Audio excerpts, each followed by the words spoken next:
नमस्कार बच्चों, हिंदी की कक्षा में आपका हार्दिक अभिनंदन है। प्यारे बच्चों, आज मैं 7वीं कक्षा का पाठ 4 कविता फूल और कांटा का सरलाथ करवाने जा रही हूँ।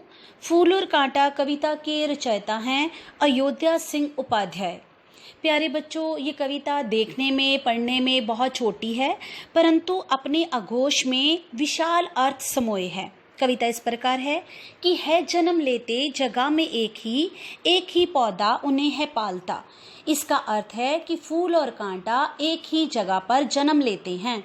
रात में उन पर चमकता चांद भी एक सी ही चांदनी है डालता, और उनका भरण पोषण भी एक जैसी परिस्थितियों में ही होता है। रात को चमकने वाला चांद भी उन पर एक जैसी ही चांदनी डालता है।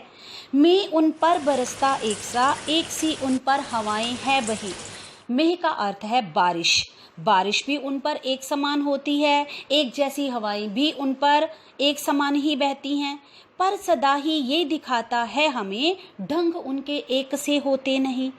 अब दोनों का पालन पोषण भी एक जैसी परिस्थितियों में हुआ, दोनों का जन्म भी एक जैसी जगह पे हुआ, परंतु दोनों के स्वभाव में जमीन आसमान का अंतर है।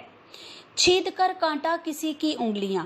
अब कांटे का स्वभाव कैसा है कि वो कोई भी मनुष्य उसके पास जाता है तो वो उनकी उंगलियों को काट देता है, छेद देता है, फाड़ देता है किसी के वरवसन। और कोई भी मनुष्य उसके पास जाता है तो जो उसके वरवसन है अर्थात उसके कपड़े हैं वो फट जाते हैं। प्यार डूबी तितलियों के पर कतर।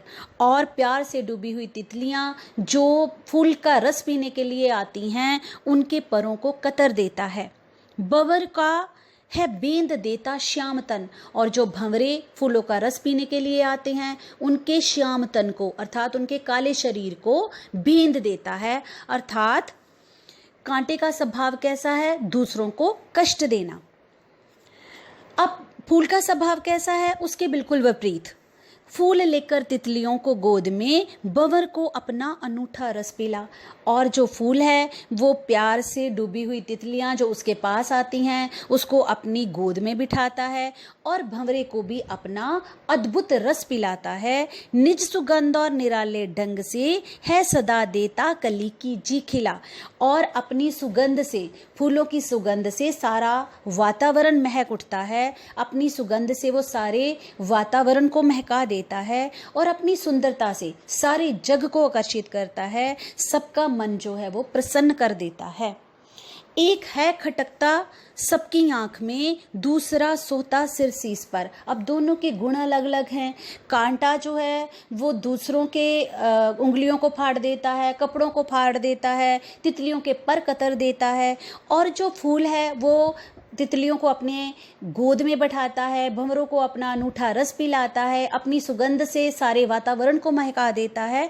इसीलिए वो सबको अच्छा लगता है। और जो कांटा है वो सबकी आंख में खटकता है, सबको बुरा लगता है। और दूसरा सोता सिर शीश पर। और जो दूसरा अर्थात फूल वो सुशोभित होता है, सोता है। सुर का अर्थ होता है देवता, देवताओं के सर पर चढ़ाया जाता है, सर पर सजाया जाता है। अब जो अंतिम 2 पंक्तियां हैं सारा सार इसी में है कविता का कि किस तरह कुल की बड़ाई काम दे अगर हो किसी में बड़प्पन की कसर। अगर किसी में बड़प्पन की कसर है, अगर उसमें गुण ही नहीं है तो उच्च कुल में पैदा होने का कोई लाभ नहीं है। मनुष्य हमेशा अपने गुणों से पहचाना जाता है। मनुष्य की महानता व सच्ची पहचान उसके सद्गुणों से होती है, ना कि उच्च कुल में पैदा होने से। इसीलिए हमेशा गुणवान बड़ा है, ना कि कुलवान। तो हमें भी सीख लेनी चाहिए, हमें भी फूलों की तरह कर्म करने चाहिए, उनकी तरह बनना चाहिए। उम्मीद करती हूँ कि आपको कविता समझ आ गई होगी। बहुत बहुत धन्यवाद। नमस्कार बच्चों।